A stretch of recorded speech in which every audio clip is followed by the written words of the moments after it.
In the tapestry of life, where every thread holds a story, America in Black and White emerges as a haven for the voices echoing through the heart of our communities. In this podcast, we wade through the rivers of our collective experiences, celebrating the vibrant hues of change brought forth by the whispers of hope and the roars of action. It's more than just a conversation. It's a journey into the heart of our society, illuminated by the light of those daring to dream and do. Join us, and let your voice be the melody that guides us toward a dawn where every color finds its place in the masterpiece of our shared destiny. Together, let's paint a future brimming with the positives that dwell in our minds and the actions that shape our world. Good evening, family, and welcome to another powerful episode of America in Black and White, where we honor truth, elevate voices, and illuminate the stories shaping our communities. Tonight, we gather in a moment of reflection and responsibility, a moment where mental health, education, and community empowerment intersect with the legacy of Black resilience. In a world that often asks us to shrink, tonight's guest is a reminder that healing is not only possible, but revolutionary. He is a visionary who understands that the mind is a battlefield, the community is a classroom, and wellness is a birthright. His work stands at the crossroads of therapy, creativity, advocacy, and purpose. Tonight, we welcome a man who has dedicated his life to helping others rewrite their story, reclaim their power, and rediscover their light. A man who believes and teaches that no matter how heavy the storm, the sun will come out tomorrow. This is not just an interview. This is a movement. This is a moment. This is America in Black and White, and I'd like to introduce you all to Professor C. Hello, sir. Hello. How are you? I'm just excellent. Welcome to the show. Thank you for having me. Yes, sir. Before we get into the show, is there anything you'd like to say to our audience? Yeah, I'm excited to be here to talk about empowerment, to talk about connection, to talk about healing, to talk about art, which all of those things pretty much encompass my work, the way I choose to live each and every day, the way I choose to show up for the community that continues to show up for me. So thank you. Yes, sir. And so first, I want to get into to the beginning here, where I'd like for people to get the opportunity to learn a whole lot more about you, learn your life story. Okay. Um, can you tell us who was Alan Michael before the world came to know you as Professor C? Oh yeah. So I would say that life has definitely been tipsy turvy for me. But our paths are never linear. It sprouts depending on circumstances. And what I would say is that I was born in the South. I am from Faraday, Louisiana. I come from a family of healthcare workers. So being a country bumpkin up till about 10 years old, and then finally venturing up to Massachusetts, where I got the bulk of my education. But before all of that, growing up in a small town in Faraday, Louisiana, where we had probably one kindergarten, one elementary school, one middle school, one high school. So in those types of towns, everyone knows everybody, and your family is known by reputation because of your last name. Well, you're this family, you're that family. So those things are, in some regard, predetermined for you, unfortunately. Um, but what I would say is that a small town offers a greater sense of community. Smaller towns like that definitely recognize adversity. It recognizes where there might be a lack of resources, especially can recognize deficits in education. So, kind of coming from that, and then my family transitioning to Massachusetts, it was like night and day in terms of the educational system. But that's an intricate part of my work, that I recognize that in certain demographics that the education is not the same So that hopefully that's something we can get into as we can continue to talk. But aside from that, growing up from a small town, I would say that my family has always been rooted in faith. Growing up Pentecostal and Baptist in some regard, that we spend a great deal of our time in church. We spend a great deal of our time, my family, helping others in the community. My grandmother, God rest her soul, my mother's mother, Mary Lee Chest, who had passed away, was definitely a pillar in the church community. So through her work and us being involved, I got into singing. My mother pushing me to do other artistic endeavors like writing and dancing. I would say that at by age 7 is when I wrote my first poem called "Why." It was a poem rooted in recognizing how a young child comes to recognize death and recognize violence in our communities and recognize how families can sometimes go through adversity, but it's not often talked about in our communities. 7 years old when I wrote that poem, and it actually won a national poetry contest at the time. And from 7 on, poetry, singing, dancing, piano. My mother paid for me to get my first studio time, and I was probably 13, 14 years old. I recorded my first demo of 3 songs. From there, going on to meet producers and write music from age 13 to 21, being in record labels, local record labels in different cities that I was living in at the time. So the arts have always been a part of my journey. It has been the way that I have connected with others. It has been the way that I have always tried to tell my story, because what I believe is that no one can tell my story for me. I'm going to be the one to tell you my story my way. And I do just that with everything that I do.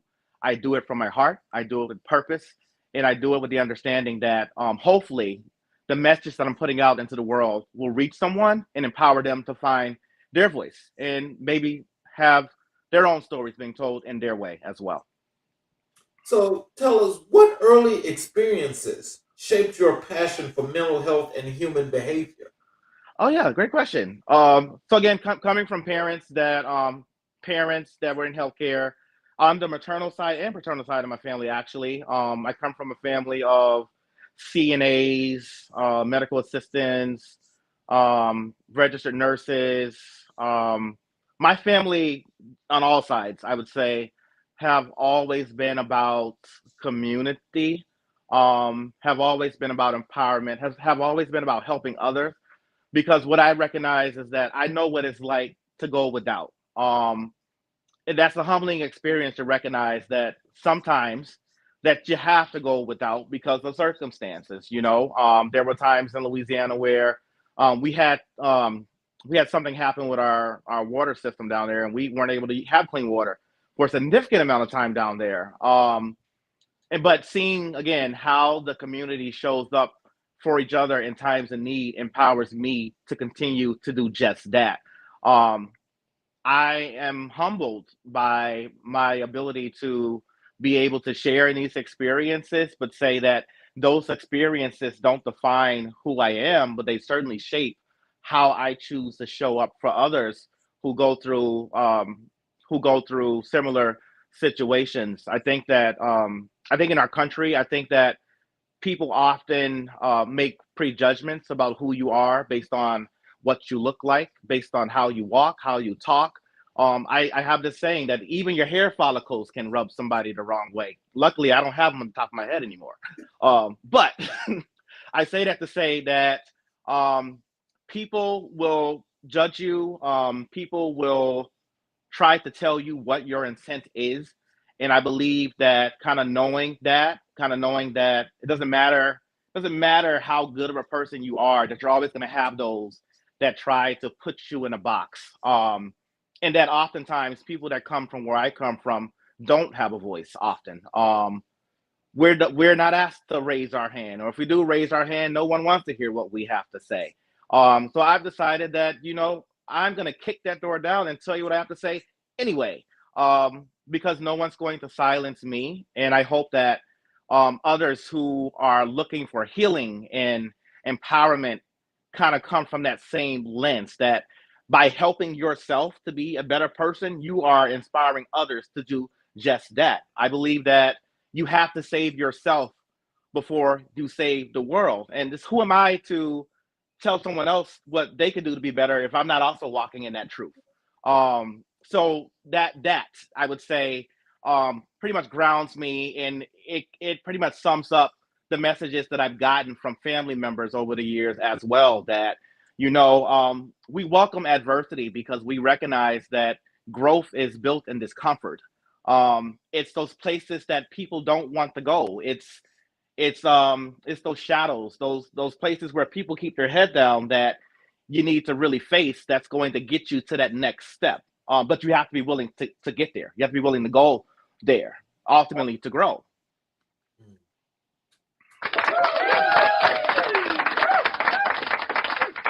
You know, what I love about that response to that question is because I agree with you when you're absolutely right about, people and their vision. And just as I think about that, as you were explaining that, can you tell us what part of the small town living helped you to transition to this part as to dealing with mental health and human behavior?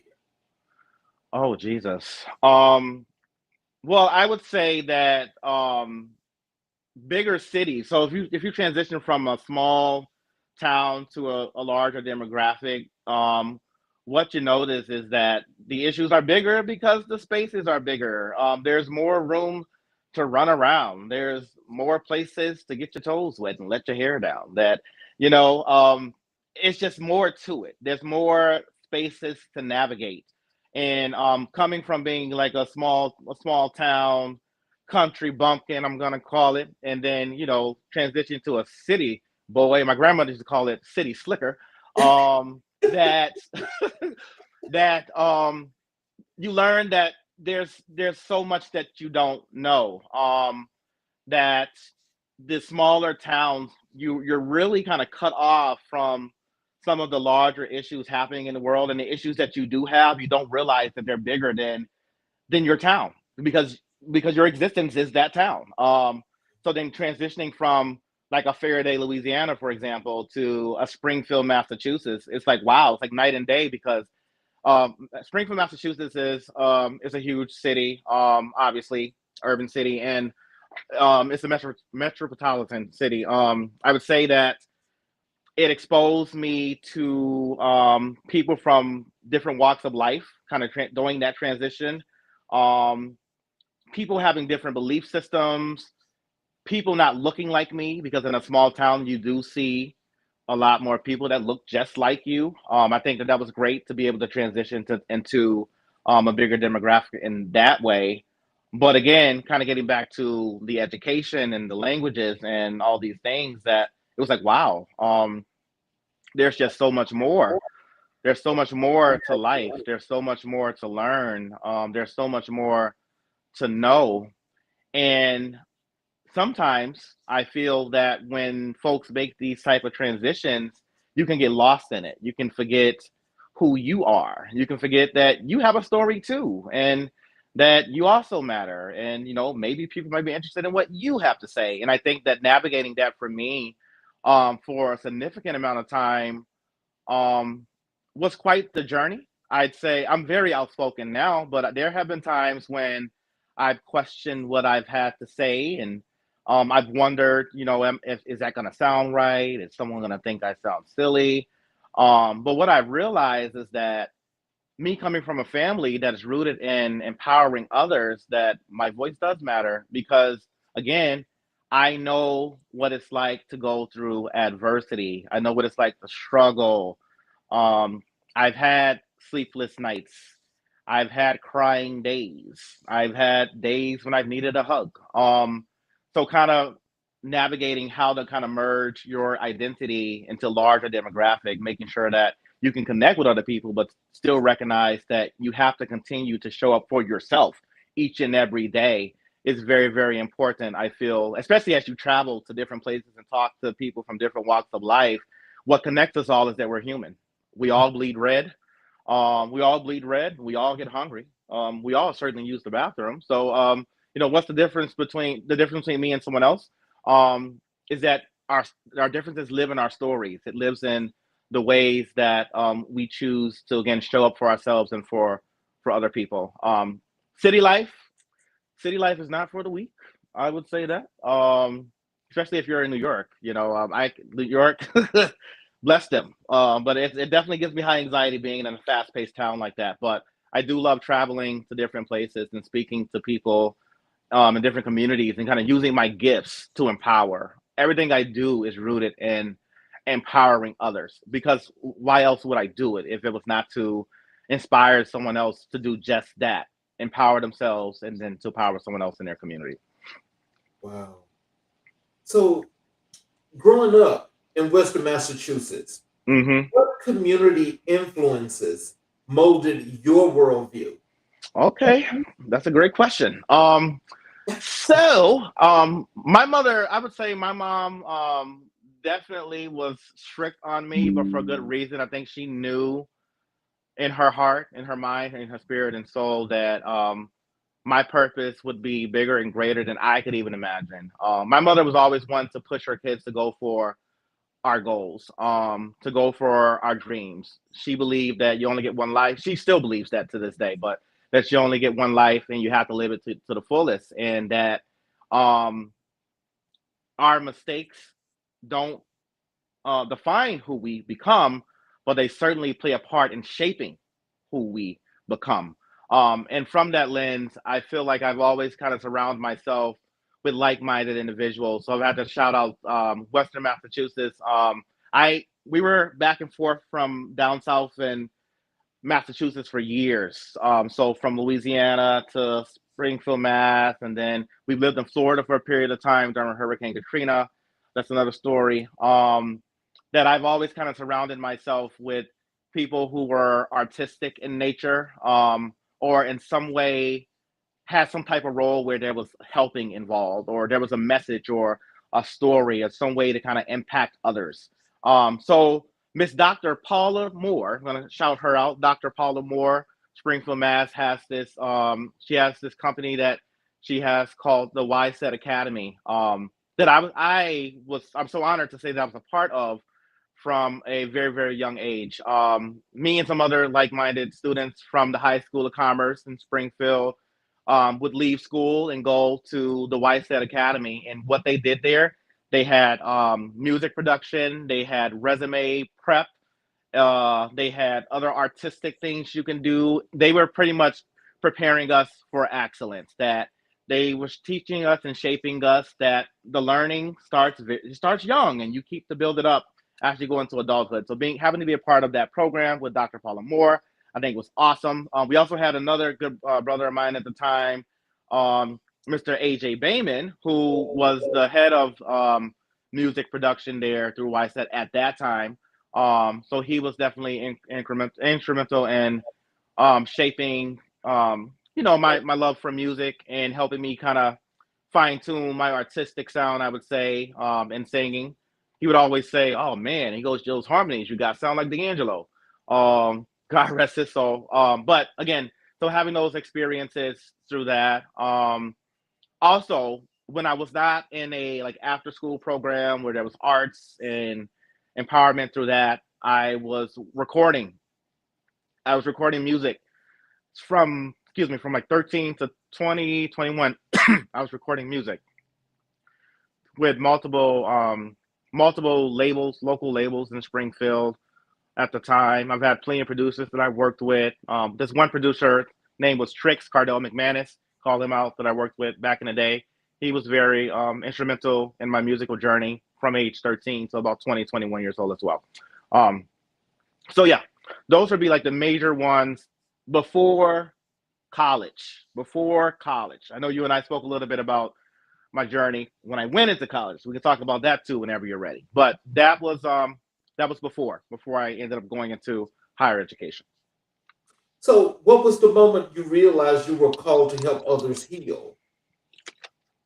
Um, I think I think I realized that I was called to help others heal I would say maybe around 17, 18, when I decided that I didn't want to go to college. I said no, I'm not gonna go to college. At the time I was watching Romeo Must Die with Jet Li and Aaliyah, and I said, she's working in a CD store. I said, I want to work in a CD store in Atlanta by day, and then I want to record music by night, and I'm gonna get signed. I'm not going to college.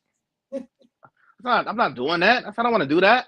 So excuse me. I didn't apply for college right away. I had no intent on going at all. I had no interest. I was not interested whatsoever. People were talking about it. I'm like, good luck, you do that.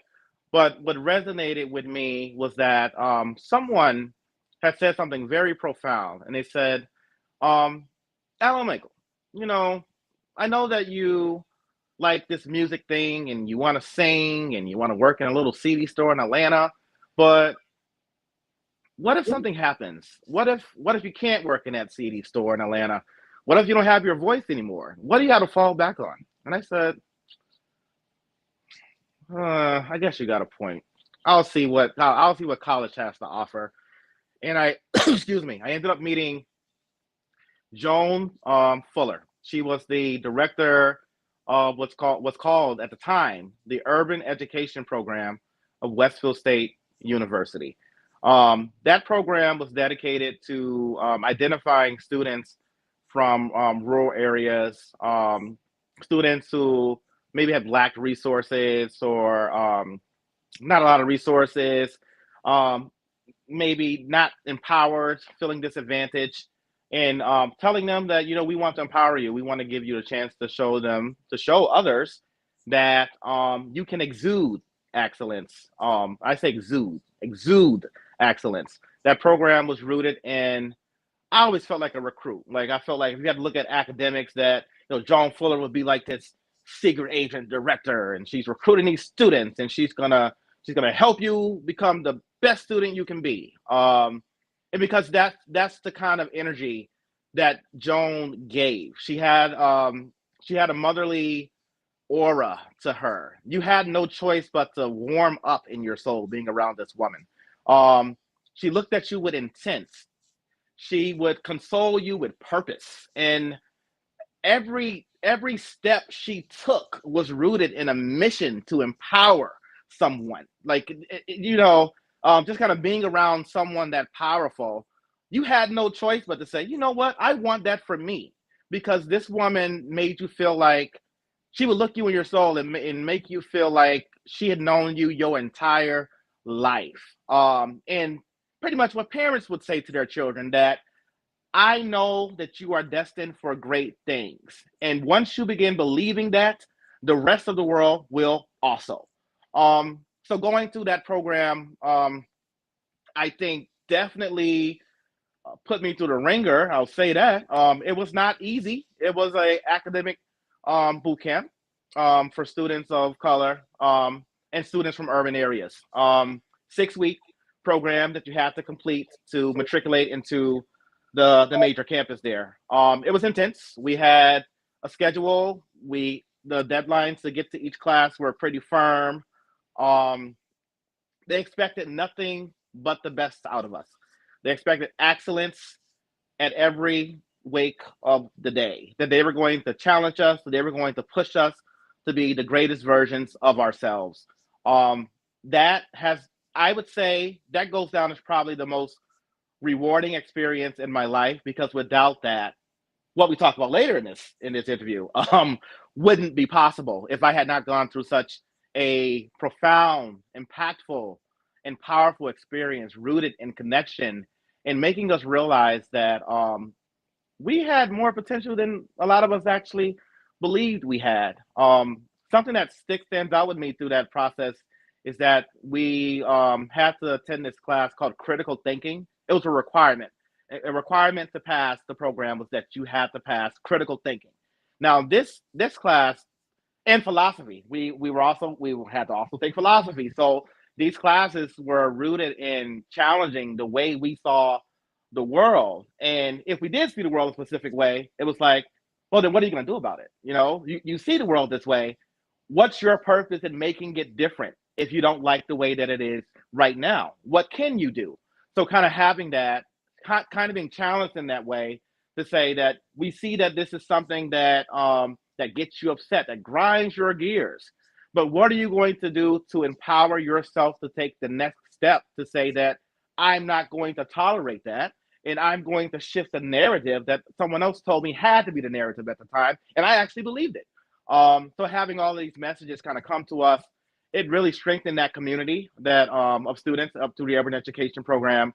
It's now called the Lead Scholars Program through Westwood State University. There's been a few directors since Joan Fuller. Azanda Seymour, I'd like to call her out, Azanda Seymour, who was the urban ed director after Joan. And then we have LaToya Wilson, who is now the acting director for the Westwood State University Lead Scholars Program.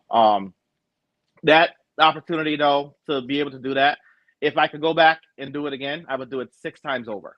I feel that that program really put me in a place to where I became really, really loyal to a cause. I saw the impact it was making on students, and I gave my time to that program every single summer leading up until the time that I graduated from that university. Wow. So can you tell us, like, innately, with your Hmm. superpower being to help people to heal and Hmm. to help them with the mental health, can you tell us, again, in connecting the experiences from your small town living to Yeah, going on to the city, how has that enhanced you personally as you deal with the people that you come across in your daily living? great question. Great question. Well, what I will say is this. Professor C believes that um, coming from such a small town environment, um, really, and then kind of seeing like what urban education did for students from urban areas, that it made me feel more empowered. It made me feel like I was seen, like I was heard, like I mattered, like my story could help others. Not only was I was rooted in connecting with other students, not only that had a story like mine, but from other walks of life as well. But that it helped me to realize that um, our stories don't have to be in competition here. I don't have to be. It doesn't have to be. Woe is me. That it doesn't have to be poor me. I don't want you to feel sorry for me ever. But what I do want you to recognize that I do see the strength in adversity, and but I can also recognize someone else's story too. Even if it's a different story, um, we can still be rooted in similar causes. It's not people who are leaders don't often have the same exact story, um, but they recognize the strength. They recognize what the obstacles were. They recognize what the challenges were and how one would work to overcome them. I feel that kind of coming from a small town and then coming to a bigger city also made me recognize my humanity. It made me recognize again where things were maybe lacking there. But what a wise supervisor once told me is that one can only make their best decision with the information that's in front of them. Even if it's, you can only make your best judgment with the information that you have. Sometimes you don't always have all the pieces to the story. So that's where assumptions come from. People assume things based on little bits of information. But I believe that you have to do the work to dig deeper than that. I don't want you just to make assumptions. I want you to grab a microscope and say, well, what else is going on here? What's being said? But what does that mean underneath that? What does that behavior communicate? I'm seeing one thing, but there's something else that could be going on here as well. I believe that we all have to do our due diligence to we have to do our homework. That we can't allow people to tell us one thing or another without really doing our putting in the time and work and effort, investing and really fully trying to understand something, understand someone. So kind of having the urban education program do just that, I feel was empowering. I felt like we were fighting against, at the time, and still to this day, fighting against stereotypes, fighting against what people believed that we were capable of. I've had supervisors um, that I've worked with in the past that don't look like me, that say someone like me isn't supposed to exist. So if you tell me that I'm a unicorn or that I'm pretty much a flying pig, how am I supposed to take that? How am I supposed to respond to that? That's why I believe coming from these small spaces and then coming to bigger places, you get to kind of talk about these experiences that are rooted sometimes in what I like to call, as you know it, microaggressions. Microaggressions. It's I don't think that it's always I don't think it's always intentional, though. I'll say that. I think that people have their own biases based on what they've been exposed to and what the media tells you to love, be afraid of, to appreciate, to invest time in. I think that all these things are rooted in influence through media, through um, through your background and things that you've kind of gone through that has kind of shaped your worldview. But these spaces, I believe, are designed to challenge your way of thinking, not to discredit you, but to empower you to see things from a different perspective. Wow. You know, there was so much wrapped up into that, and I appreciate how detailed you are with these questions, because I think that along the way, and just listening to what you just mentioned, I'm sure that there's several people that's out in the audience that actually have gone to several cities, being from a small town, and going to some of these large metropolitan areas, and basically getting like, wow, you know. Hmm. And so that experience that caused them to be adjusting, some people don't adjust well, because, it's like sometimes they get overwhelmed, because it's kind of like, where do I fit in? Hmm. But it seems like you didn't have that issue, because you had a solid foundation around you. Is that safe to say? Absolutely, it is absolutely is safe to say. I believe that I'm rooted in spirituality. I do believe in the Most High.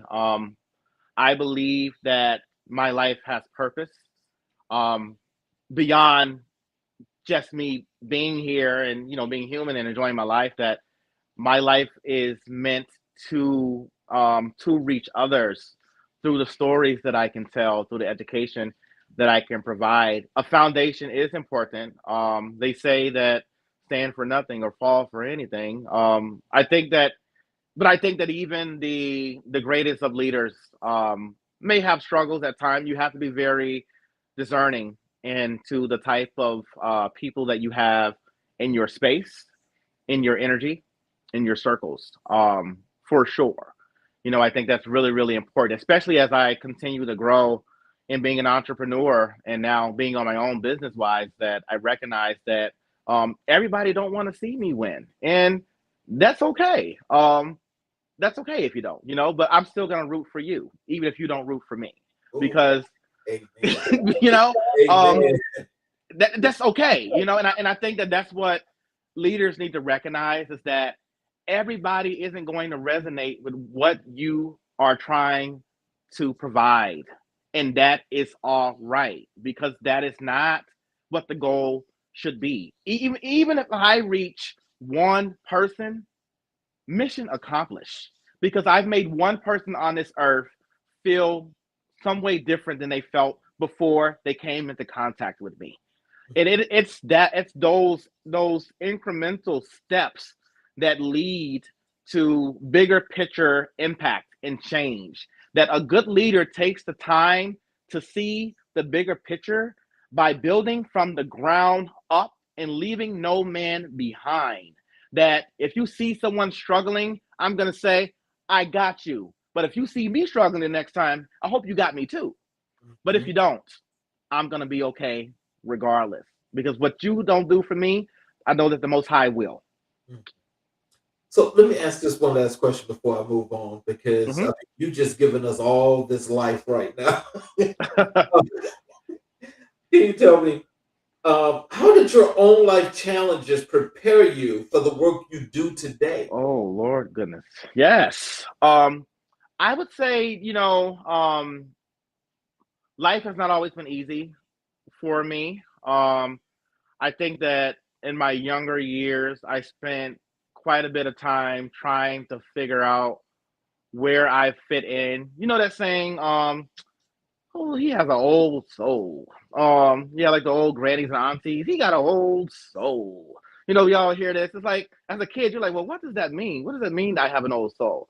But kind of thinking back to those times, I recognize that I was always a little bit ahead of my time, just in the way that I thought. I just didn't really relate at the time to some of the kids that were the same age as me. I always gravitated towards older friends in some regard. But I recognize that in Black and Brown communities, there is a of stigma of therapy. It rightfully so, rightfully so. So I want to explain. I want to preface this by saying that I recognize why. So coming from a small town, I would say in not all Black communities. I don't want to lump all Black communities or Brown communities in the same under the same scope. What I would say is the way that I was brought up is that typically the way that trauma is dealt with is that we try to find ways to get over it. It's not something that you spend a lot of time talking about. Um, trauma, trauma, it's complex in that way, especially in our communities. But at the time, if you think back to the 70s, the 80s, the 90s, that not many therapists would look like me.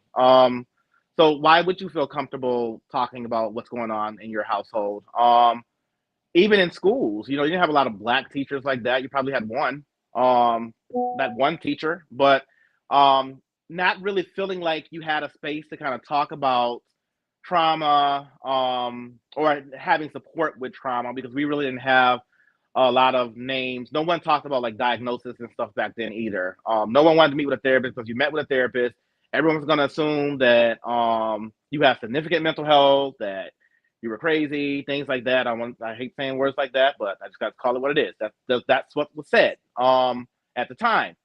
So I think that these types of topics at the time were very delicate, and I believe that people of color had a hard time navigating how to talk about adversity, and then defining trauma too. That's a whole nother thing.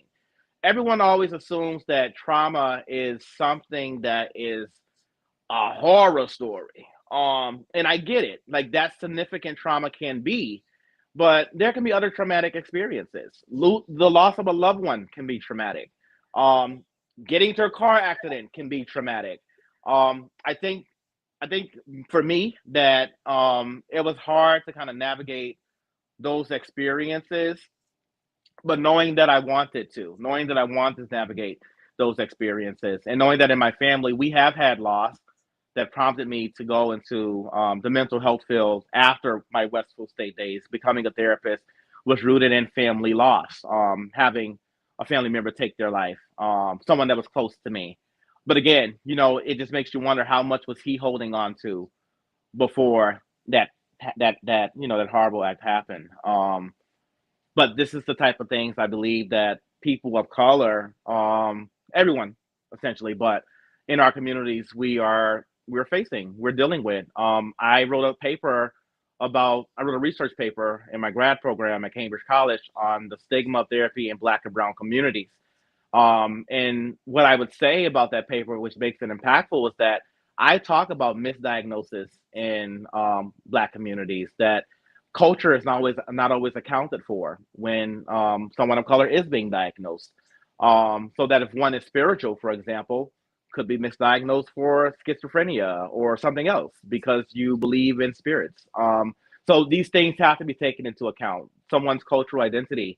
Um, I believe that there's a lack of resources that leads to people of color not wanting to be involved in therapy. I believe there's a mistrust. Um, the competency is a challenge. I believe that it's important to have people that are Black and brown in these spaces to really shape how diagnosis is defined moving forward, especially in the current climate of our country being the way that it is. We're living in unknowns, and I think we're getting up every day and just trying to put our best face on. You know, I'm smiling right now, but you know there are uncertainties here that we need to talk about. You know, we can't keep not talking about it because it's only perpetuating what's been happening our entire existence, that we sweep things under a rug and we keep it pushing. But I'm fighting against that. I say no more pushing things under a rug. And we're going to say that these things are still impacting us. And as a matter of fact, they are impacting us more now than they've ever done before. But beyond what we've already done, what are we willing to do next? I believe is what my mission stems toward. What is next for us?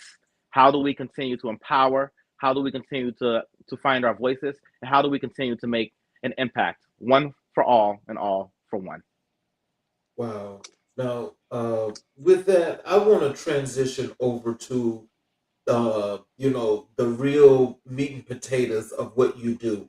Your work as Mm-hmm. a licensed mental health professional. Mm-hmm. Can you tell us what inspired you to pursue licensure in mental health counseling? Yeah. I've had some great supervisors over the years. When I left Westfield State, I graduated in May of 2011.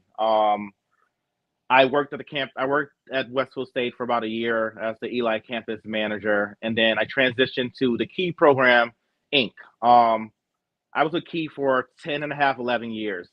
The Key program, I got to shout them out too. I got to shout out the Key program. The Key program definitely, like Joan Fuller, like my mother, like my grandmother, saw something in me. I spend a lot of my time just second guessing myself. I think that if if I was a superhero, if Professor C is a superhero, I think that Professor C's kryptonite would be self doubt. That it would be me getting in my way, right? Not necessarily someone else, but that's that doubt, that imposter syndrome that we so talk about very often. That what do I have to offer? Who says that I can be the leader? You know, but remembering the work that those staff members, those faculty put into me and other students at Westfield State through the Urban Education Program, I wanted to do the same. So getting into the Key program, which is a nonprofit organization rooted in supporting at-risk youth in the group residential setting. So during that experience, I was able to work with group residents directly. You know, we helped them with their routines. We ran informal groups for them. We tracked them at school. We pretty much gave them a predictable schedule, as predictable as it could be. Recognizing again a mistrust. A lot of these kids are coming in with a mistrust for adults, oftentimes. That there is a mistrust for authority figures. So they're just seeing you as another member. You're just another person here to tell me what to do, pretty much. So having them see something different often is a challenge. But I believe that any therapeutic relationship is rooted in the acronym RICH. RICH stands for respect, information, communication, and hope. That if you can embody all four of these concepts, that you can really empower these students, residents. I worked in schools too, to connect with you, to understand that you're meeting them where they're at.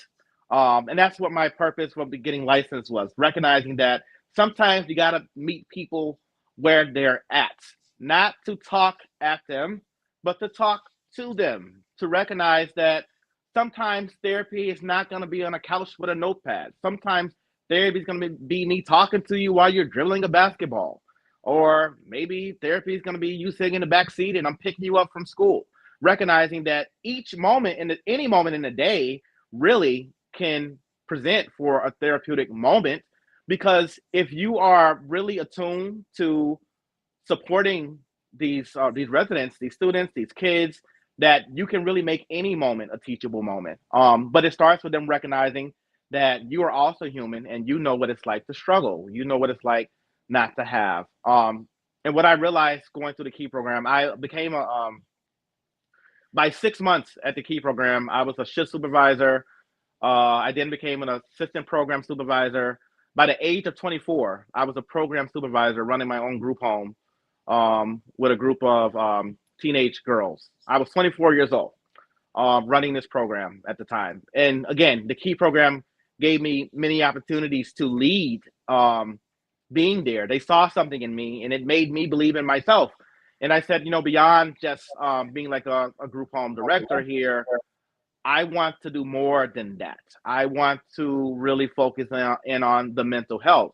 I want to meet people sometimes, maybe before they get to these spaces, to see if there are preventative measures that we can take so that they're not ending up in a group home setting. I want to help to reunify children with their parents, which I spent a great deal of my time doing through the Key program, really working hard to get these kids back home to their moms and their dads. I believe that becoming a licensed therapist also supported me being able to educate other staff members on differences in culture, and having like having a Caucasian staff member, maybe teaching them how to support African American female, how she would like her hair done, things like that, things that were lacking, right?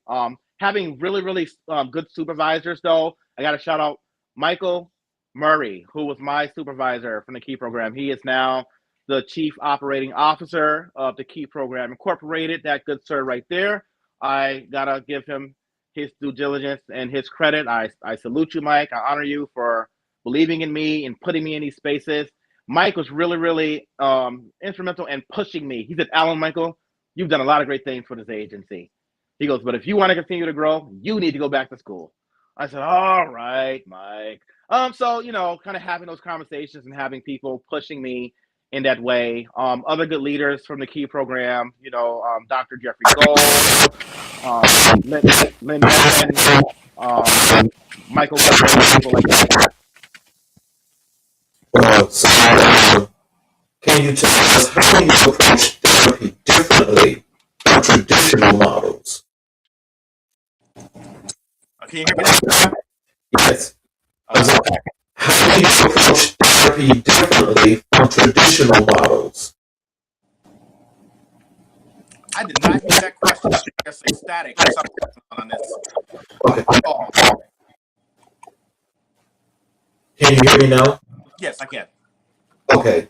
How do you approach therapy differently from traditional models? Okay, yes. So, what I would say is that I believe what I do in my practice is rooted in not only mental health, but it's also rooted in art. So, expressive art therapy, I would say, I definitely encompass cognitive behavioral therapy, dialectical behavioral therapy, expressive art therapy, solution focused therapy, let's say motivational interviewing, even all of these things combined, right? Those things combined, considering that adversity continues to be a concern in our communities, and my love for music, singing, dance, art, that all those things come together to make up what my practices are. Every single one of them, everything that I do in my practices are rooted in combining these elements. With that being said, I don't, and I don't suggest that my clients do one thing or the other. I'm rooted in meeting them where they're at, with them having an understanding of the work that I do, and we come together to form that therapeutic alliance and figure out what their treatment plan is going to look like. I am a therapist who is rooted in honoring clients' individuality. I honor individuality. I support personal growth and gains, and I believe that a treatment plan should sound like it's representing the client's voice their authenticity and totality. Yeah, we have to use some formalities with the type of treatment modalities, but we make sure that we encompass the client's voice into the treatment planning and into the session when I'm actually taking the time to meet with them one-on-one. Wow. So, so as you've been taking on your clients and you've now gone out into private practice, can you tell us what are some of the things that you've noticed from, your clients that come from the Black and Brown communities, and how I'm sure that there's like this thing where they're just not sure about this therapy thing and how this is going to work. What are some of the things that you've learned from those clients that you've been able to ease them more into the programs of treatment? Absolutely. I spend a great deal of time preparing my clients before I even meet them. I feel like my process is very intricate in terms of me really working to establish some form of communication and relationship prior to the first session. So I do offer, obviously, I do at least, I offer times where I'm willing to kind of meet with the client before we actually do a comprehensive intake to kind of hear their voice of what they believe is going on, and giving them a chance to understand who I am beyond what a profile might say about me or a resume. That I want them to see the person that I am beyond that, because I'm more than just, obviously I'm more than just a therapist. I'm a human.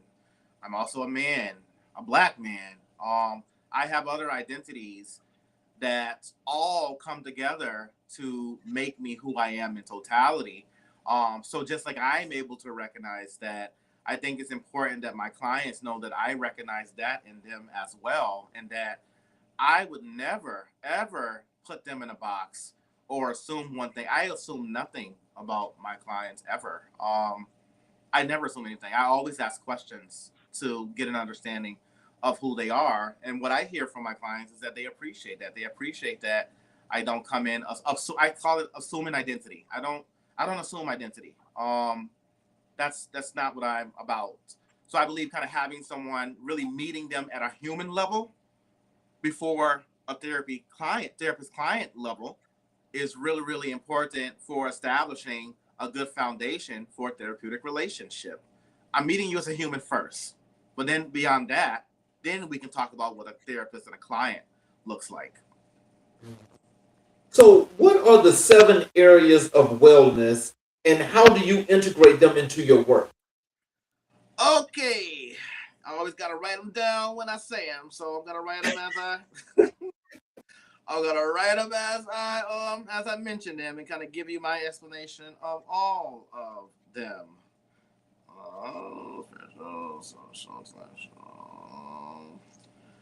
Okay. All right. So the 7 areas of wellness that I like to look at.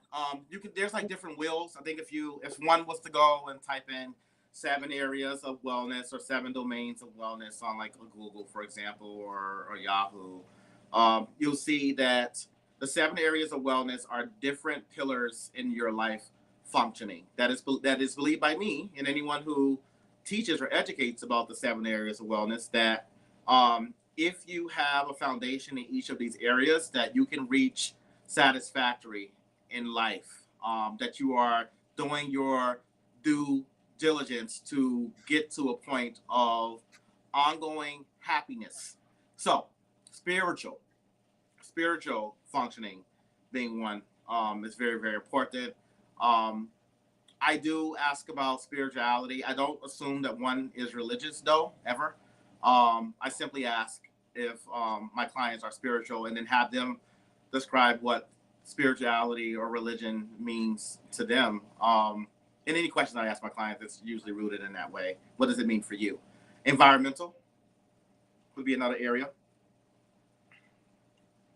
So what I like to tell my clients is that with environmental, it's all about in what ways are you supporting environments that you belong to. It's beyond just having a neat home environment, for example, being an environment. How are you showing up for the communities that you belong to? Um, what are you doing to give back? Are you volunteering at pantries? Are you what else would be something? Are you helping out with no littering? Like, are you picking up things that you see on the ground, for example? How are you caring about your environment and environments that you belong to? How are you supporting or empowering others to do just that? Social functioning is another area that becomes important to talk about for clients. That is rooted in your relationships. I would say it's your relationship with yourself, but also your relationship with others, because you have to continue to work on yourself to be able to maintain self-respect, to manage conflict appropriately, to navigate the complexities of when to walk away from toxic people and toxic relationships. That's really rooted in your social functioning, but you really have to have a good relationship with yourself. So I really teach my clients how to get back to themselves. That I really, really want you to fall in love with yourself, because I also believe that you teach others how to treat you by how you treat you. That if you're treating yourself with respect, that you're walking in your purpose, that you are going day by day proud and standing in your truth and what you can offer this world, that other people will have no choice but to follow suit. They will have no choice but to follow suit. Intellectual functioning is important as well. So again, that's the ability to kind of learn new topics, new concepts in the academic settings, how you apply some of those critical thinking skills to real life situations.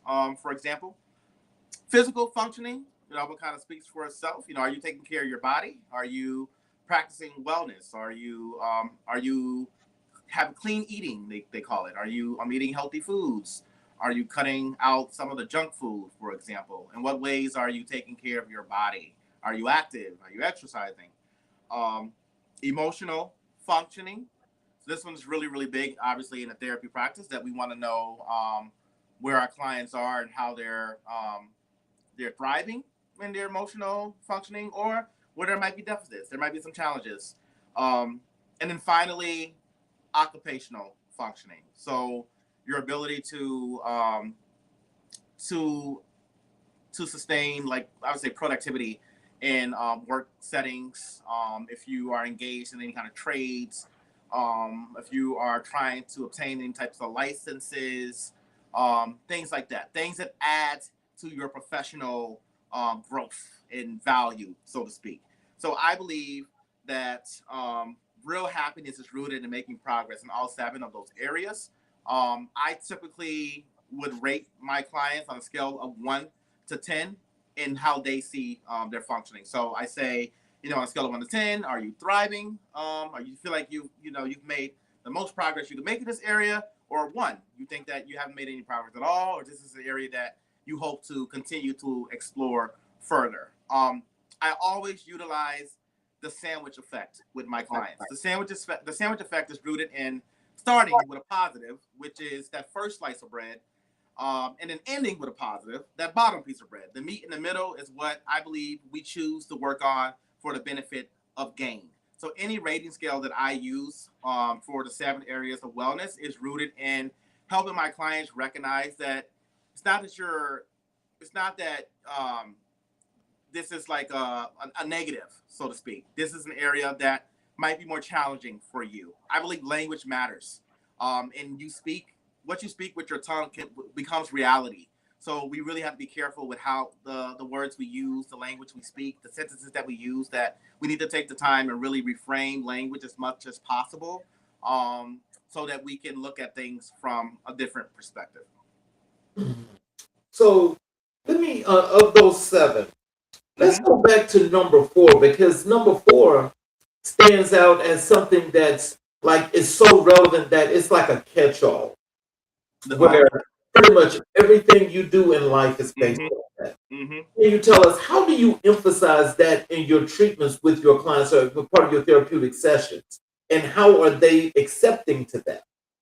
Okay. One of my catchphrases is "Welcome to the mental movement," because what's movement if you're not using your mind? Professor Z says. So with that, I'd say that it's believed, right? If we go back to the whole principle of CBT, even cognitive behavioral therapy, that any behavior uh, starts as a thought. That it starts here. It starts in your head, and then from there, it becomes a feeling or an emotion. That thought made me feel this way, and then that feeling then transitions into a behavior. You have a thought, you have a feeling, you have a behavior. That is the cycle of how these things they come up together. So that if we are able to, I say, is there power in shifting perspective? Because if we're able to take full control, or as good as we can, control of the mind, then the possibilities of success are endless. Because who's defining success? That's what's missing, is that oftentimes the thoughts we have is because we are thinking about how someone else might define success. But if we reframe that and say, wait, rewind, how do I define success in this moment? I'll give you an example. Let's talk about the gym. We know that nobody really wants to work out like that. I'm sorry. There might be people who are like diehard workout fans, but I'm gonna tell you that I'm not one of them. But I will get up on a treadmill all day. I'll get on a treadmill. I'll shake a little something. I'll go a little but I'm not like, yay, workout time. No, I'm not doing that. But I do recognize the benefit of working out. So if a client came to me and said, I'm really depressed. I feel like I'm not taking care of my body. I'm not going to the gym. I have this membership and I've been paying hundreds and hundreds of dollars. This is hypothetical. Clients never said this to me. Hypothetically speaking, hundreds of dollars on this membership. I would say, well, what's the first step to getting to the gym?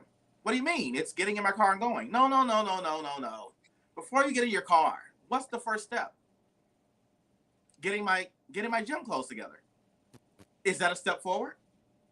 Yes. Well, I didn't actually think about it that way. So so you got your clothes together today. That was a step forward, a bigger step than you did the day before. It was just getting the clothes together that you wanted to wear to go to the gym. And what can you do the day after that? Well, maybe I can put the clothes in my car. Is that a step forward? Yeah. And what can you do the day after that? Maybe I'll drive to the parking lot. Absolutely. So you tell me, if you're taking a step forward every single day leading up to the point to getting on that treadmill finally, who is responsible for deciding your success? Is it the person that has the supermodel body that probably didn't, I ain't gonna get into that. But is it that person in the magazine?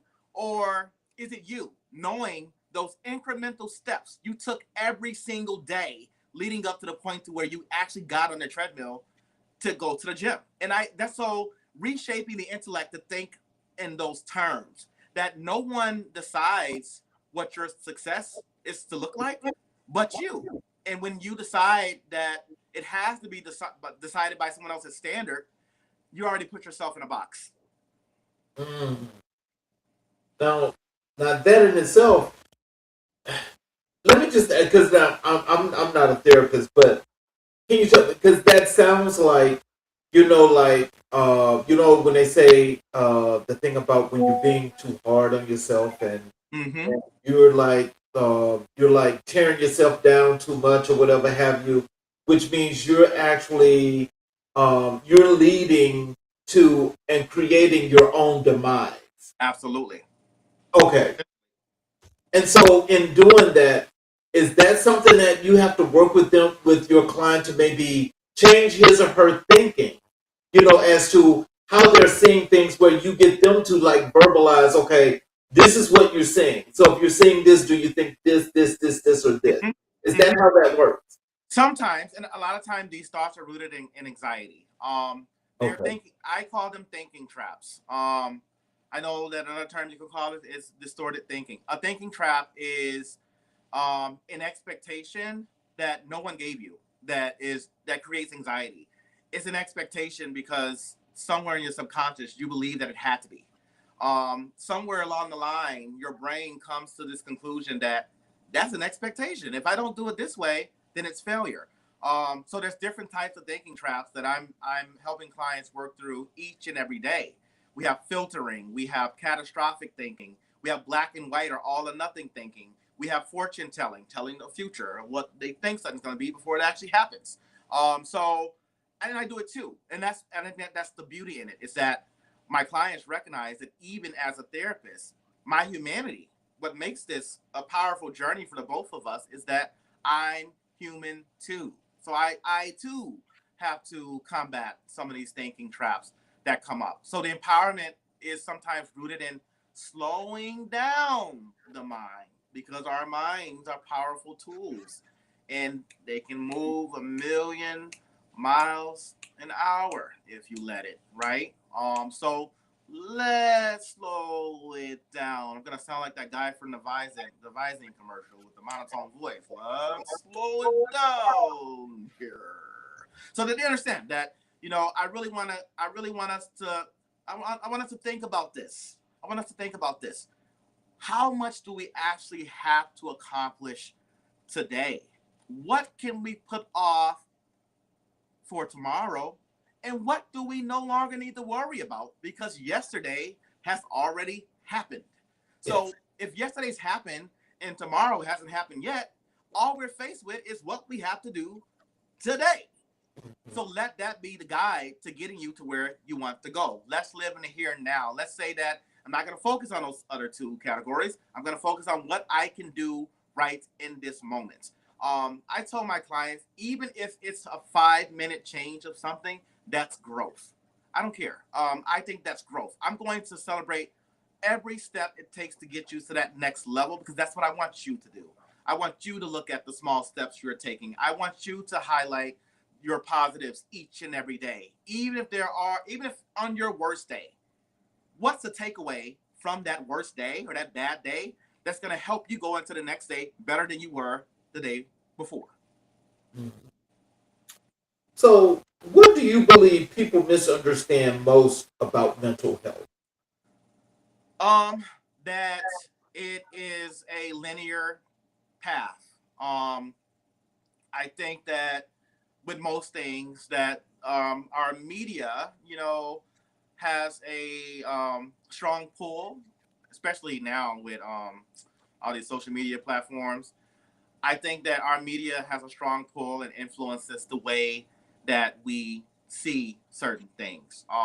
Being, again, someone who came up through the urban education program, critical thinking means that you don't flow across the land like a sheep. You're going to be a wolf, and you're going to challenge the majority. You're going to challenge thought processing.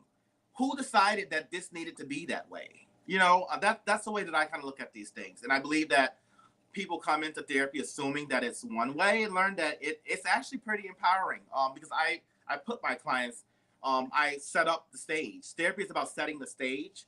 And I like to say that I set my stage for empowerment. If the therapy platform is a stage, then mine is rooted in empowerment. So my client is going to leave that session, if not with a new skill, knowing that I was doing my best to empower them every step of the way.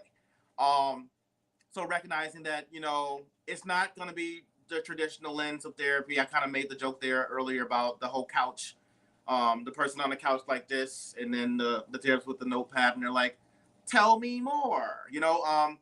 That's some of it, but that's not all of it. I think Right. that's certainly not what I do. I'm going to be your therapist. I'm going to be your motivational coach.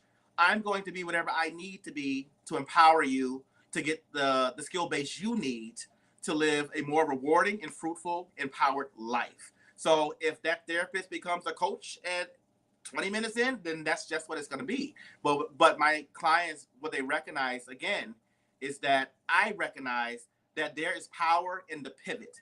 That when you follow a linear path, you don't always account for the obstacles that can come your way. But that's like trauma. One of the doctors from my grad program said that when people go through obstacles, this linear path begins to spike. What you thought was going to be a straight line, it spikes. And that's like life. That's like therapy. it's not going to be one way. We might be working on one skill one day, and then the very next session, we're working on a completely different skill because that's what you needed at the time. Yes, I'm going to have a toolbox of things to support you with, but I'm going to utilize those things in the toolbox based on what you might need in that moment, not what a curriculum or what a therapy book, in a linear way at least, would tell me I need to do.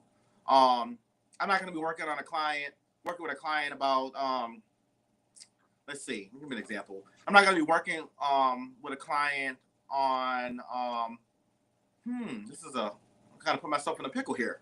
I'm not going to be working with a client on, let's say, something related to coming up with problem solving surrounding anxiety associated with family gatherings if they have a poor sense of self in that session. The priority is recognizing that in this particular session, this client is seeing themselves as less than.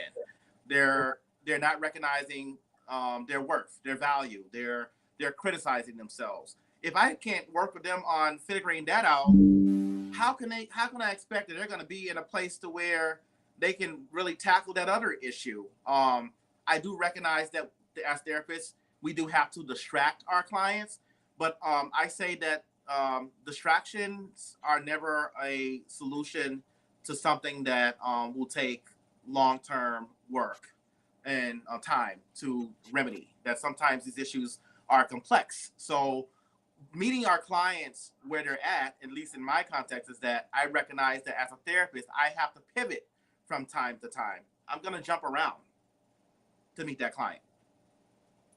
So, how do you create safe spaces for clients who have never experienced emotional safety? Yeah. By making them feel heard. I think validation goes a long way.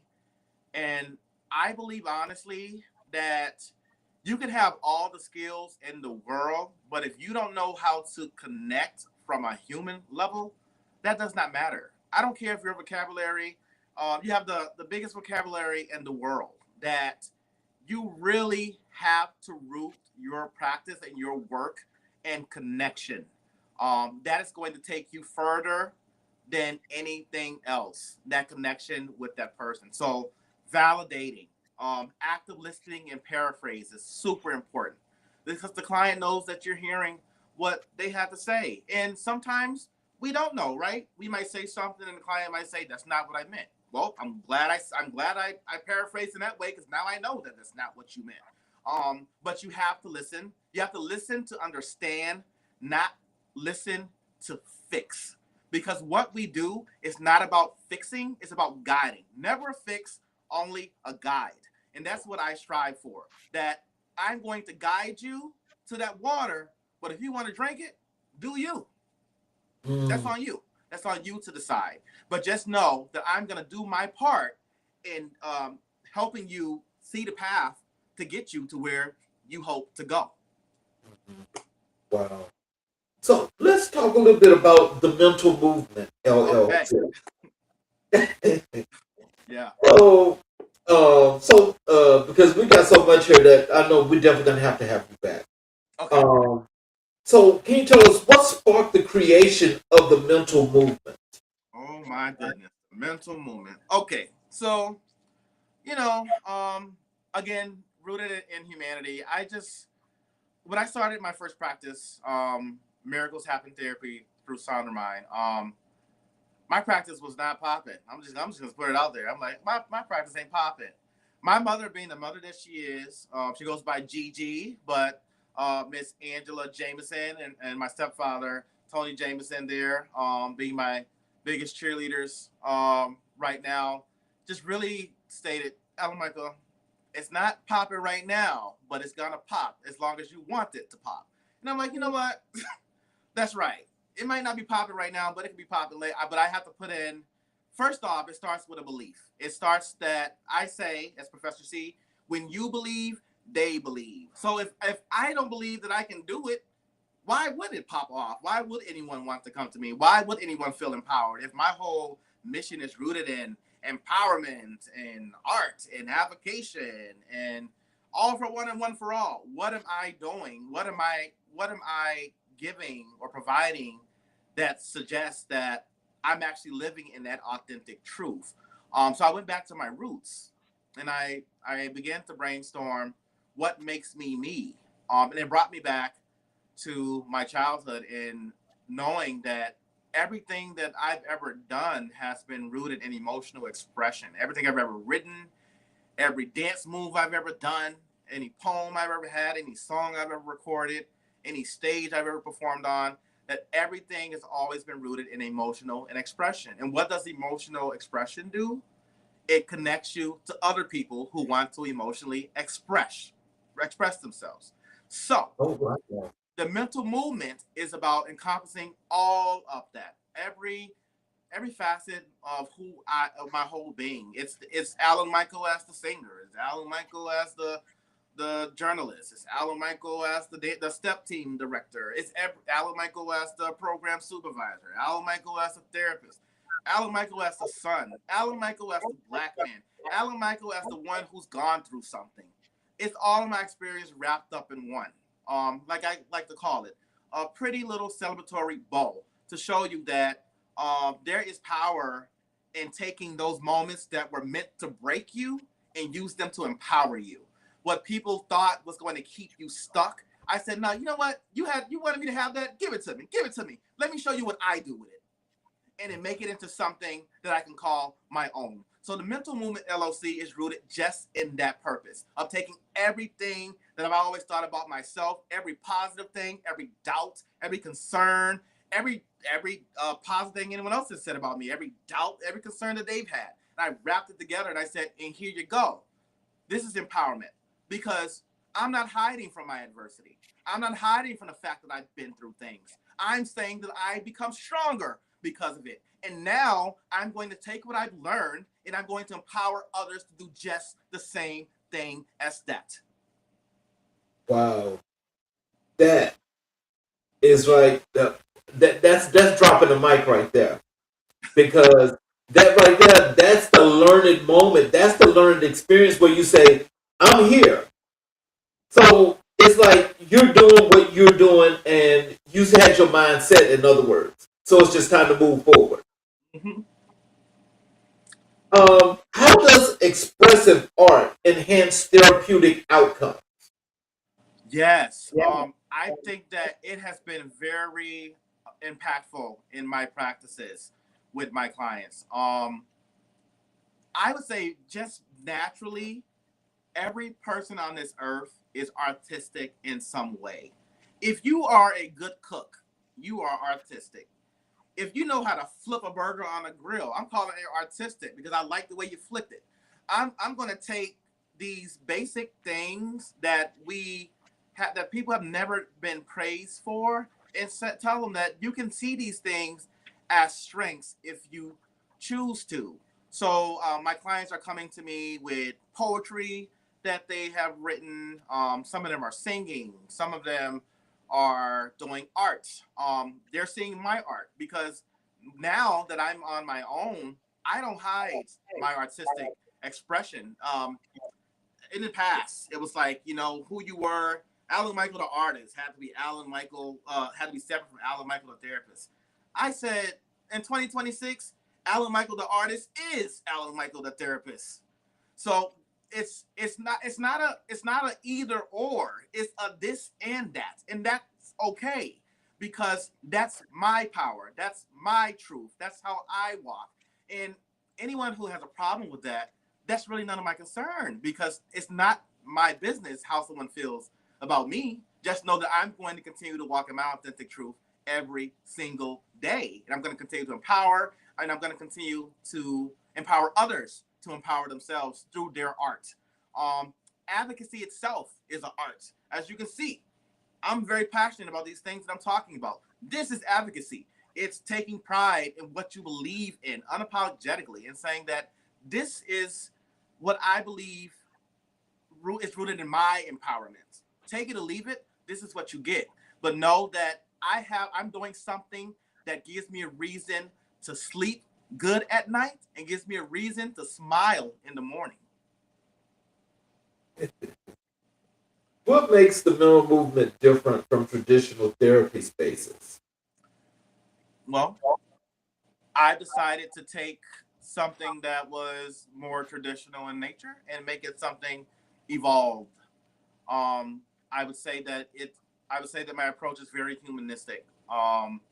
Again, that I recognize that parents. Let's put it in the context of parents. Parents are going to be your coach, your mom, your dad, your cook, your teacher. They're going to be your cheerleader. Parents are going to wear multiple hats. Teachers are going to wear multiple hats. As a therapist, I'm going to wear multiple hats because I have training in so many disciplines that I have no, I just, that's just who I am. These experiences have shaped me to be this therapist that I am. So the mental movement, that's why out of all of the things that I'm doing, the Medical Staffing Therapy through Sound the Wellness Collective through Headway, and the Mental Movement LLC being my baby, that it is authentically me. That the Mental Movement LLC is my love letter to myself. It was my way of picking myself back up when I thought that when I was in a tough spot in my life and just kind of feeling like I had nothing else to give. That's what the mental movement means for me. It's the love letter to myself. Um, and I hope that it allows my clients and anyone who comes into contact with me to create their love letter for themselves. So, can you tell us what demographics or communities does this platform reach the most effectively? Okay. So I work with clients from multiple ranges, multiple demographics. I definitely have I have a significant clientele of clients that are from Black and Brown communities, but I also work with children. I work for people from larger areas. I have clients that aren't from Black and Brown communities as well. That's what makes my practice welcoming. That I have the ability to work with people from all walks of life, that I celebrate all walks of life, that I honor everyone's individuality. Um, you can be black, white, you can be however you identify. I'm going to respect that. I'm going to honor you, and I'm going to meet you where you're at. But yes, that would be my specific clientele. I would say if you want to go age range, right now I'm ranging from ages 12 to maybe like 50s. Okay. So a wide range, That but is. it depends on what the clients are looking for. Because I'm not only an individual therapist, I'm a family therapist, I'm also a couples therapist, and I'm a school adjustment counselor. Wow. So let's delve a little bit deeper uh, into your work at the Key Program and the At Risk Youth. Yes. So how did you become involved with the Key Program? Okay, yeah. So I heard about the Key program through some other co-workers of mine at the time that they went to the urban education program as well, like me, and started working at the Key program. So they told me about the Key program, and I've heard about the Key program through people from my community at the time that either knew someone who went through the Key program, had a mentor or a coach at a school that went through the Key program. I think that in the Springfield area, what you'll notice is that many of the teachers, counselors, lawyers, judges, directors, not most, I'm gonna say some, I'm not gonna say most, many people that I know, some people get their start at the Key program. The Key program incorporated is usually like that agency to where you're going in entry level. And the Key program is producing leaders. I will tell you that. The Key program is producing leaders. So it made sense for my colleagues, the students that I knew, to recommend something like that for me.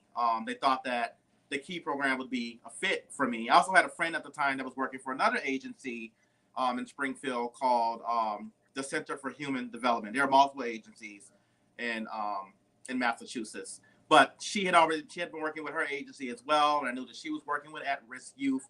Me going through the urban education program and also being a peer counselor at the urban education program, it made sense that transitioning from Westfield State to Key program would be my next step in my development. Okay.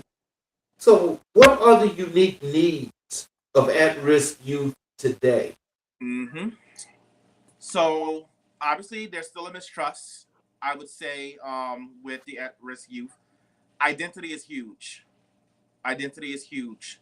I think that as a caregiver, a therapist, a teacher, people in these roles have a responsibility to pay attention to identity, not the identity that you believe you see, but the identity that the client identifies with. I think identity is huge right now, big.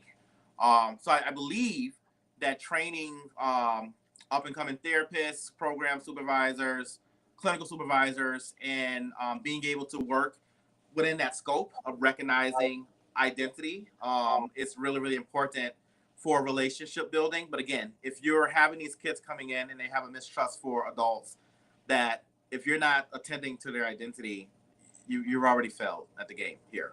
That you really have to do your due diligence to meet the client. I keep saying that. Meet the client where they're at. Meet the client where they're at.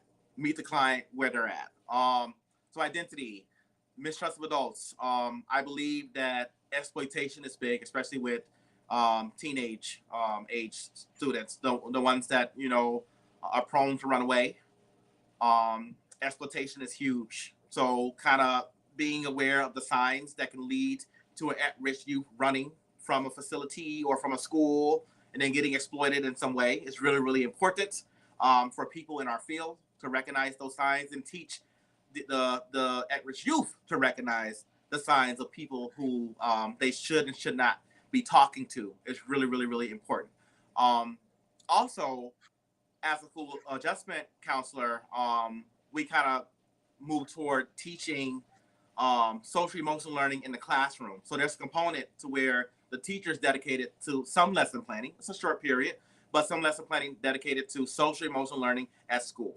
What we are seeing now in this country is that if the social emotional is not thriving, the academics will also fail. That they go hand in hand. So mental health is at an all-time high right now in this country.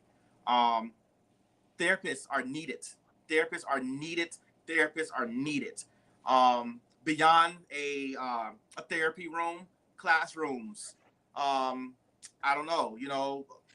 Maybe in like a sports setting that we're needed. We're needed because the social emotional is so severe in some cases now that is creating deficits in other areas. I know you mentioned earlier that you feel like the intellectual functioning would be the one to kind of focus on.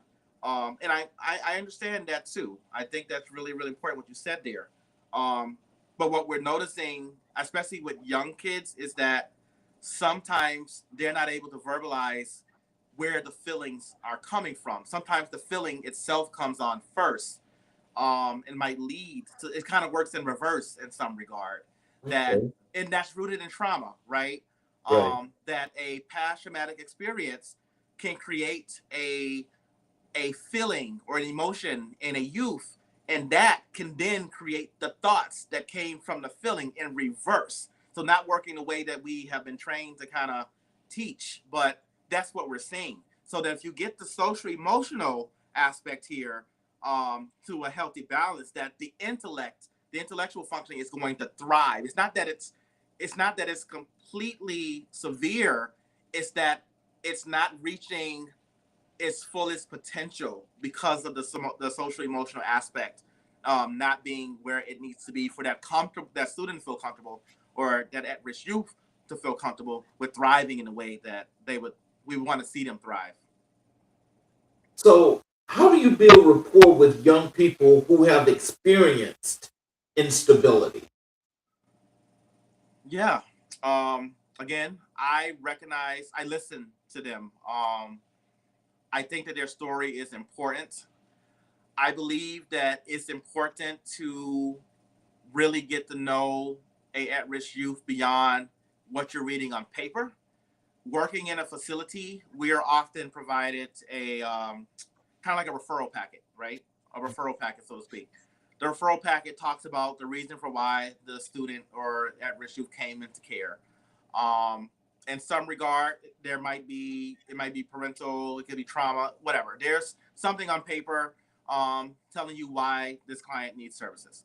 Um, so we know that. We know that that is what we're given because we need to know why we're in place, why this client is coming to us for us to kind of help them with some skill building, some healing, some growth here. But that one page, that 2 page, that 3 pages, that's not the full story. And that's what I really, really try to teach. I've always tried to teach people who come up under me that I don't want you to, I want you to read the background information, but I don't want you to let that background information influence you to make a opinion about this kid, this at-risk youth, this student before they've even walked in the door. That happens all the time. I feel in direct cares that, or any type of care services that you're provided some background information and then it's not said out loud, but it's like, oh boy, this one's gonna be a handful. How do you know that, right? You don't know that just yet. So kind of challenging that narrative that we need to take our time to actually figure out not what's working wrong, but how can we empower motivate these kids when they're walking in the door. So yes, we need to know what the risks are, but we also need to know what motivates them. I want to know what makes them smile. If I know that, for example, if I know that this kiddo has had abandonment concerns because parents never showed up for a visit, but they really thrived on Legos, then before I meet them, I'm going to go out and get some Legos. And the Legos is going to be something that they see when they walk in the door. That is attention to detail. And I take pride in that I take the time to look at the very small things that can make this moment impactful for these kids. And we need more of that for all of us caregivers to say beyond what the risks are, what steps can we take to motivate from the start, to bridge the gap and make connection from the start. And that doesn't always happen. What systemic barriers do these youth face? Systemic barriers. Well, I believe that forming an opinion on a kid before you meet them is a systemic barrier because it doesn't only happen to one kid; it happens to multiple kids, right? So that's a systemic barrier that's created, not intentionally, but we know that staff members get curious. They want to know who's coming through the door, who's coming through the door. What I will say about the Key program, though, is that Key program always made sure that we met the clients before they even had an intake. We got to meet them first. We got to talk to them. We got to know what their interests were, their hobbies. We got to know what their favorite foods were. We had a good idea of who this kiddo was before they even entered our programs. We took pride in that. And going back to our staff and saying, I know that this is what you have on the referral. This is what's on the referral packet, but we've actually met the kiddo, and this is what we've learned about them.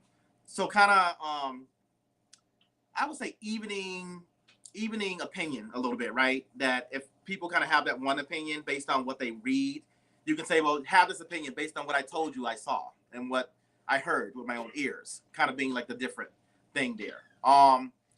Culture, I think, is another systemic barrier to connection and care, because there's just a lack of knowing. I think that even with knowing, because let's talk about the complexity of cultural competence for a second, is that you have to be really careful when it comes to recognizing and understanding culture, that just because you and I look the same doesn't mean that we come from the same experience. And I believe that is a systemic issue, that, oh, well, he's Black, you're Black, you both experience this. Not to say that we don't have similar, who knows? We might have similar experiences, but to kind of assume that based on what we look like, that our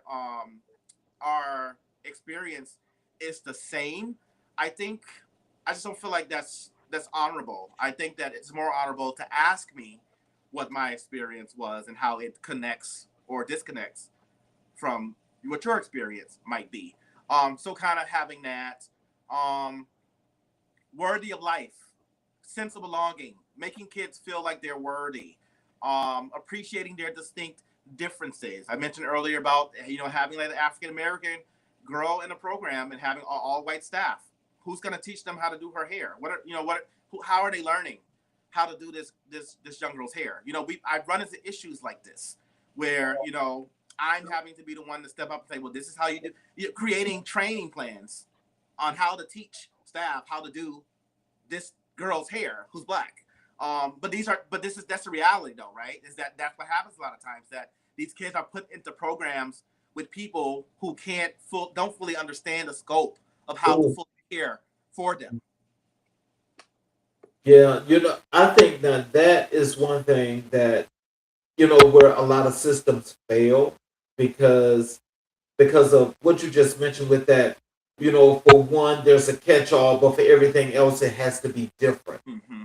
And so, with that, I mean, what are some suggestions that you may have had that you could come up with, when it comes to stuff like that? Because when it comes to like the little black girls and doing the hair and so forth, that's the number one issue that I know that's been for a long time.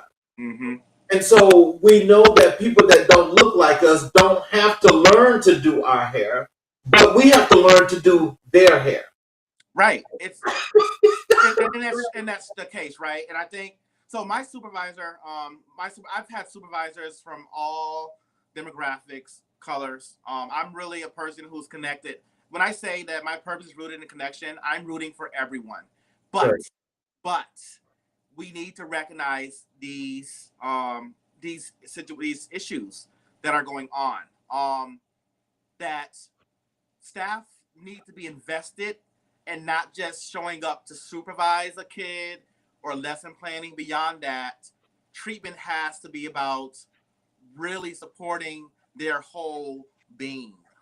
So if we go back to identity being the overall word I'm going to use for this, identity and connection, that you're right, that maybe you don't necessarily have to learn, but if you're working with someone from a different demographic, why wouldn't you want to know more about it? Why wouldn't you want to learn, right?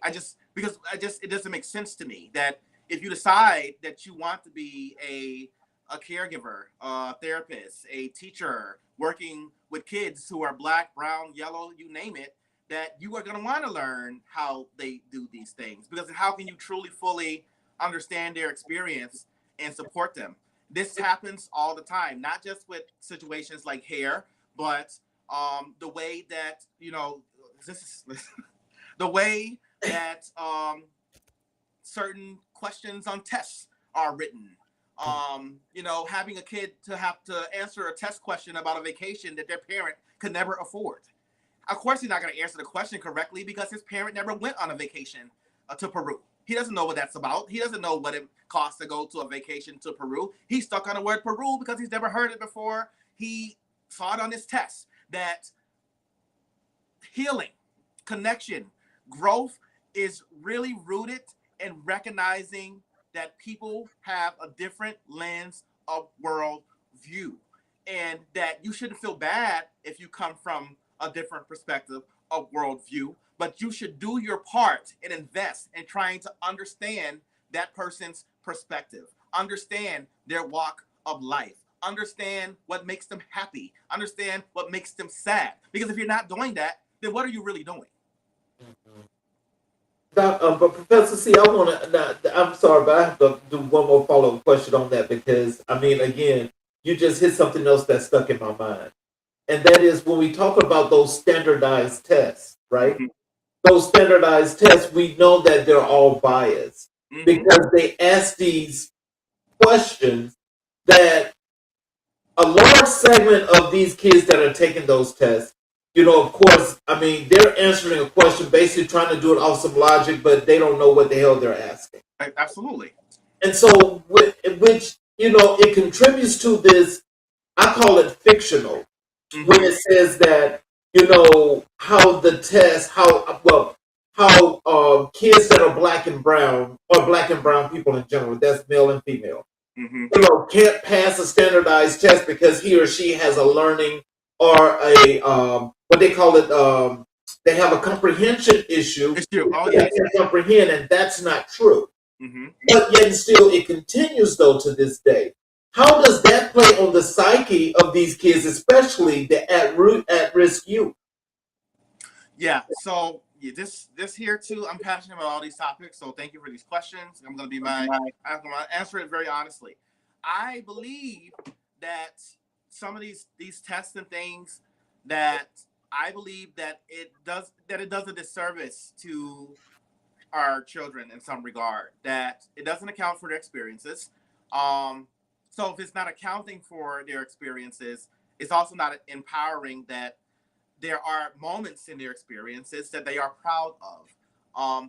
I guess my barbecue in the backyard with my family isn't good enough because we couldn't afford to go to Peru. So a family gathering is only good enough if it means that my family could afford to go to Peru. But because we had to settle for a backyard cookout with hot dogs and burgers, that's not good enough.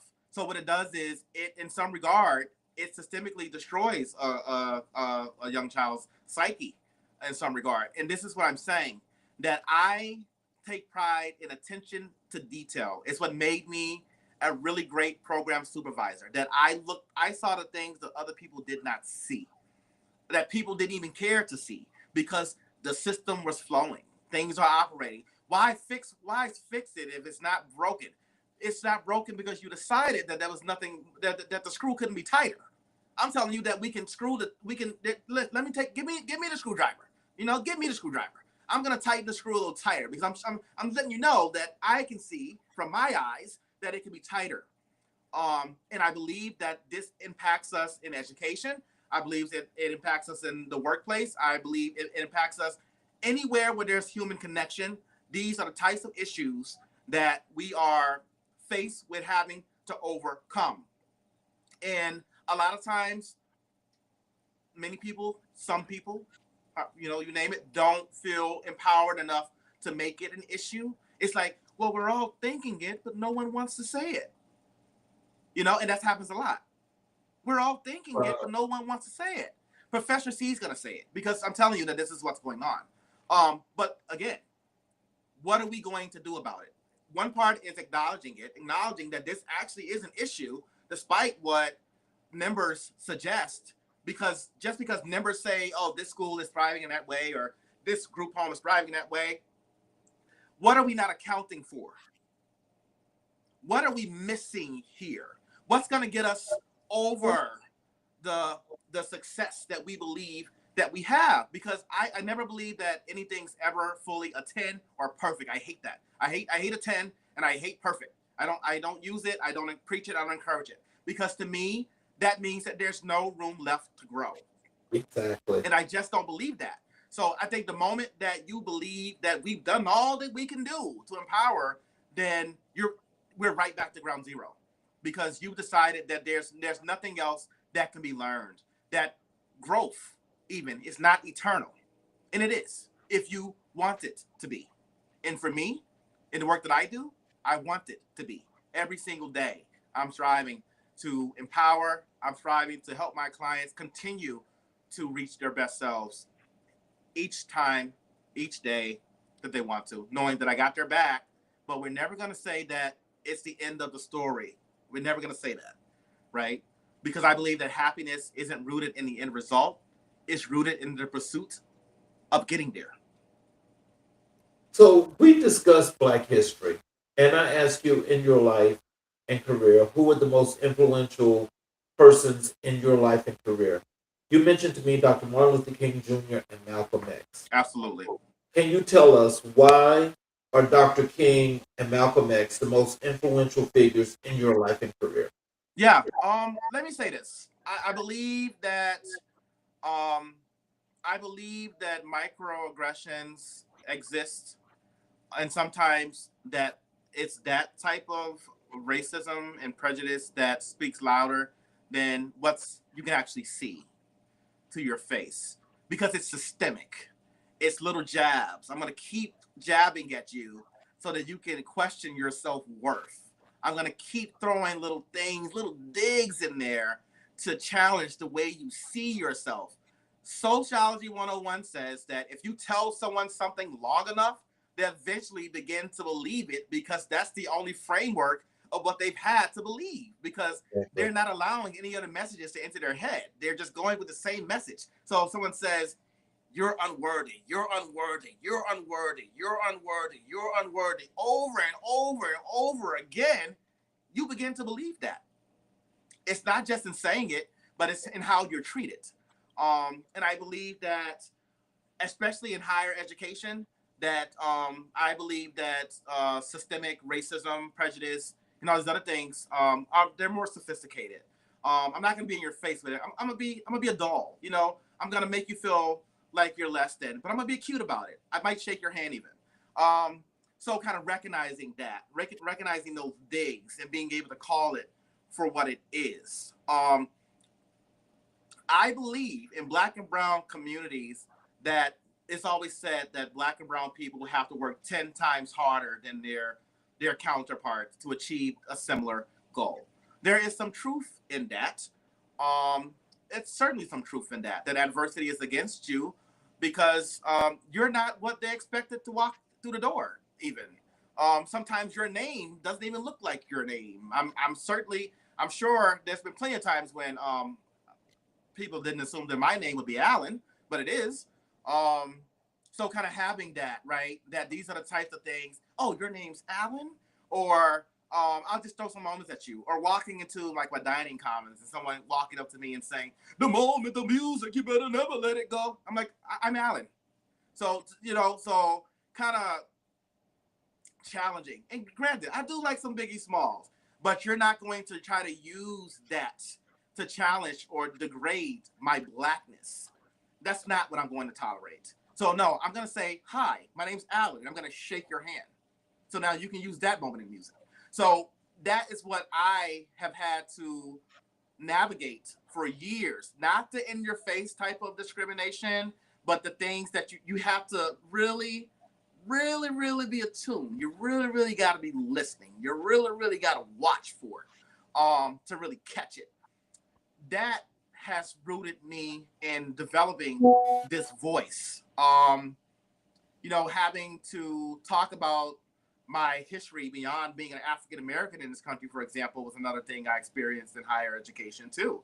Having everyone in the room go around, where are you from? Alan, where are you from? Well, I don't know where my ancestors are beyond America, right?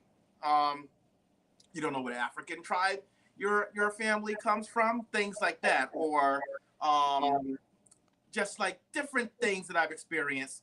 I would say that I can go on and on about these things, but I would say that these experiences have taught me that I owe it to myself and to the communities that I belong to put my best foot forward. That beyond my voice empowering myself, my voice is empowering the communities that I belong to as well.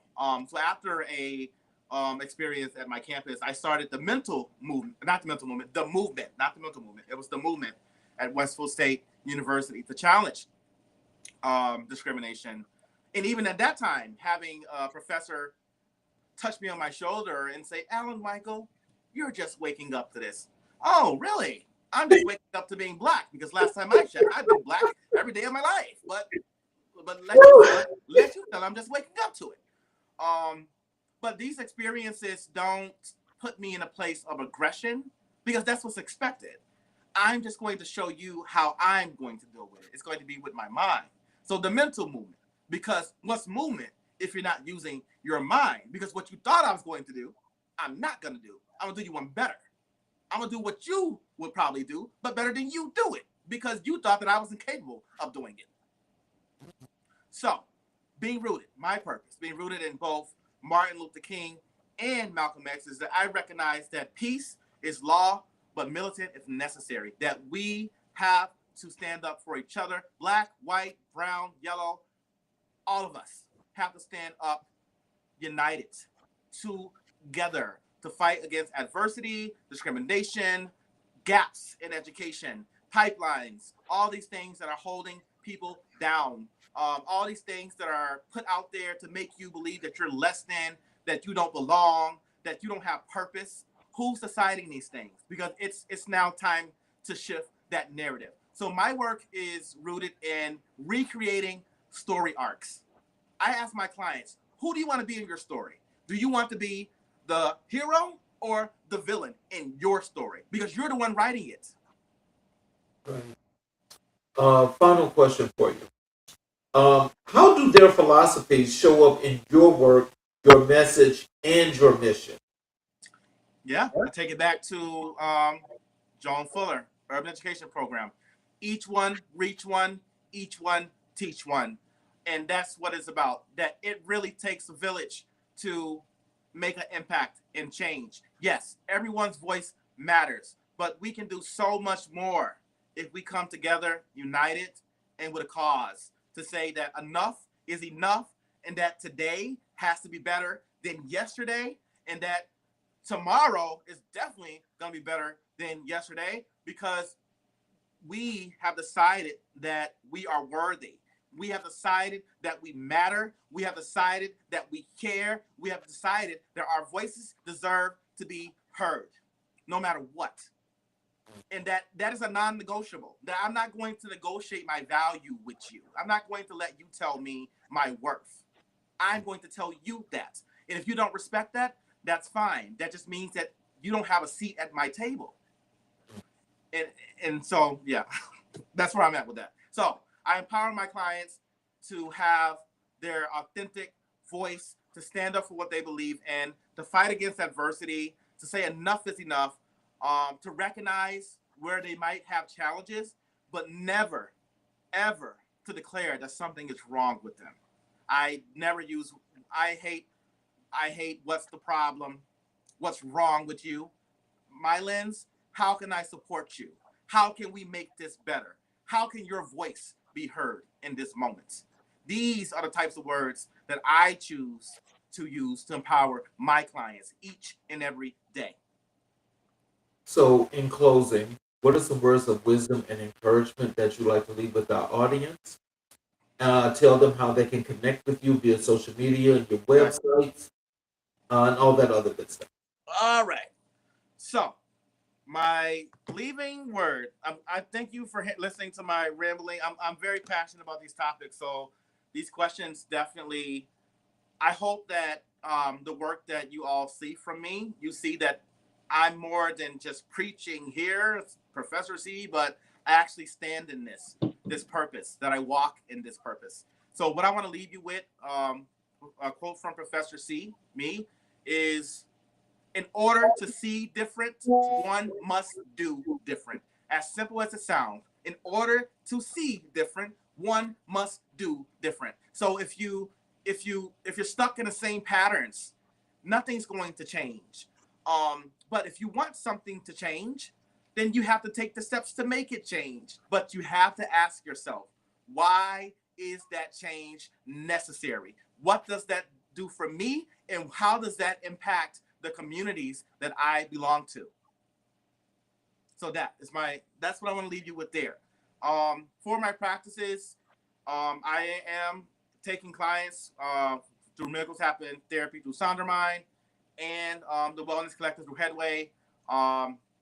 It's too long to kind of say how to get the link, but if you go on to one of the search engines and type in the Wellness Collective through Headway or Alan Michael Chess Professor C, you will find that there is a profile link to get to those pages. I also have a Mental Movement LLC website. It's www.thevisionofprofessorc.com. I have a TikTok account called Visions of Professor C, and a YouTube page called Professor C, The Mental Movement. I release content every single week on different topics. I'm also on LinkedIn. So if you look up Alan Michael Chess Professor C on LinkedIn. You'll find me there as well. What you notice on my social media platforms is that I release some type of a speech, a poem, a dance, something similar to what you heard me say today. I do that. I live this every day. Once a week, I am dropping some type of content. Last night, I actually dropped the Daddy poem to support brothers in my African American brothers, my Black and brown brothers in Boston who have an event called I Wish My Dad, to talk about navigating the father-son, the Black experience for fathers and sons in this country. So stuff like that. Also, I have stuff I post rooted in trauma and healing and fighting against adversity and finding your purpose and mastering self-respect. Just know that if you're on one of my pages, that I hope that you take away something from something that I said here or on one of my pages. And I thank you all for your time. Well, before I close, let me. I want to ask you when I do close the show, if you could like hang around for a few minutes afterwards. If that's Yeah, okay. we can do that. So I want to thank you, for spending this time with us because it was definitely worth it, and I'm sure that you have actually put a lot on the minds of our audience because mental health is so important, and I want to thank you for that.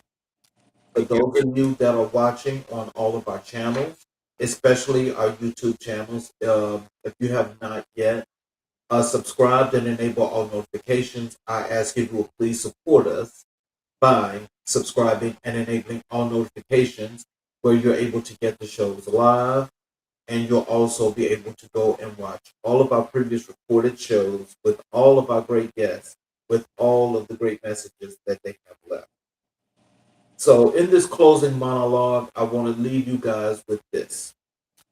Tonight, we witnessed the power of purpose, the courage of vulnerability, and the brilliance of a man who has dedicated his life to healing minds, uplifting communities, and rewriting narratives.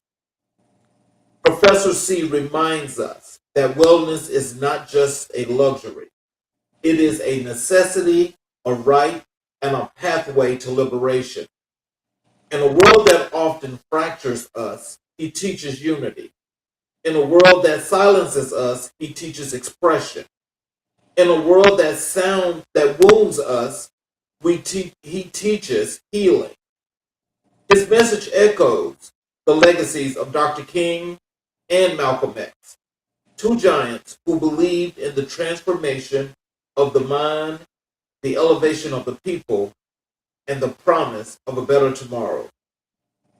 And as Professor C always says, the sun will come out tomorrow. Thank you for joining us. Thank you for listening. And thank you for being a part of the movement. This is America in Black and White.